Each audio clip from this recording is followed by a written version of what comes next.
New Yorkers set a new Guinness World Record involving CPR. It is a method that could save hundreds of thousands of heart attack victims every year, and it's easier than you might think. CBS 2's Dr. Max Gomez, part of this unprecedented effort.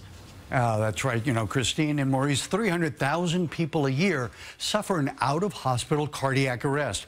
Many of them could be saved, but almost 3 out of 4 people say they wouldn't do CPR on them, partly because they think it's too complicated or they're afraid to hurt the victim. But today, hands-only CPR is much simpler.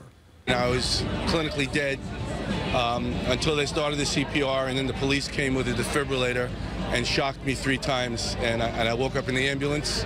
That was 5 years ago. Steve Tannenbaum had a heart attack during a softball game. It was a couple of teammates that started CPR, kept him alive, and more importantly, it kept me neurologically intact, so fortunately I have no heart or brain damage now. It's stories like Steve's that prompted the American Heart Association to create today's CPR event in Times Square, to set a Guinness Book of World Records for most people in a continuous CPR relay, and more importantly, demonstrate that CPR today is very different. In the old days, people were worried about the mouth-to-mouth part of it, concerned about infection and just what they think of the yuck factor.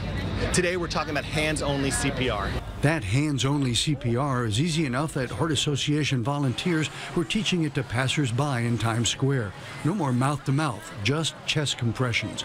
As a former Heart Association board member, I wanted to be part of the record-setting event. Heel of the hand right in the center of the chest.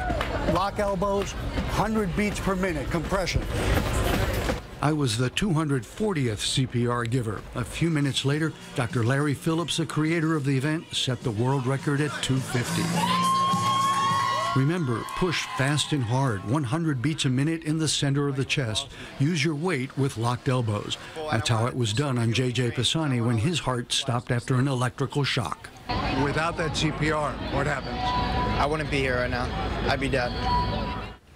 And you know, studies have shown that hands-only CPR is as effective as the old method that called for mouth-to-mouth breathing.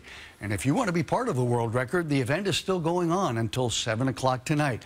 Go learn how to save a life. Maurice? Great effort, Doc. Thank you. Good workout, too, I could tell, by the way. All right, thanks.